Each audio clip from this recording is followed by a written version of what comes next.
यहाँ आपको अपडेट करेंगे। लाहौर में पीटीआई रहनुमा डॉक्टर शाहिद सिद्दीक कत्ल केस में अहम पेशरफ्त सामने आ गई। वारदात में इस्तेमाल होने वाली गाड़ी मंजर आम पर आ गई। गाड़ी की दोनों नंबर प्लेट्स के साथ तस्वीर भी सामने आ गई। गाड़ी मरकजी मुलजिम शहरियार की वालिदा शहनाज के नाम पर किराए पर ली गई। मजीद जानते हैं डॉन न्यूज के नुमाइंदे वसीम रियाज से। वसीम, बताइएगा मजीद क्या पेशरफ्त सामने आई है?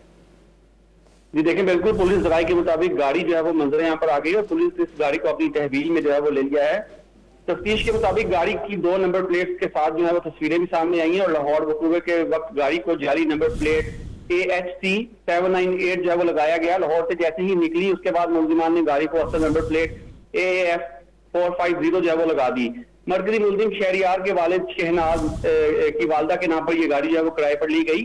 शहनाज के शोहर सजाद ने बीवी की गाड़ी लेकर देने का कहा और 3 दिन के लिए गाड़ी जो है वो बुक करवाई गई थी, जिसके बाद शहनाज के भतीजा गाड़ी लेकर सजाद के हवाले जो है वो की, जिसके बाद इसमें वारदात की गई और उसके बाद दोबारा वापस जो है वो इसको विहाड़ी पहुंचा दिया गया। इसमें पुलिस ने 5 मुलजिमान को अब तक गिरफ्तार कर रखा है। शहरियार के वालिद सजाद चाचा शाहिद ताहाल मफरूज हैं, जिनकी गिरफ्तारी के लिए इकदाम किए जा रहे हैं। इनकी गिरफ्तारी के बाद मजीद हकाइक भी सामने आएंगे। जी बहुत शुक्रिया वसीम रियाज अपडेट करने के लिए।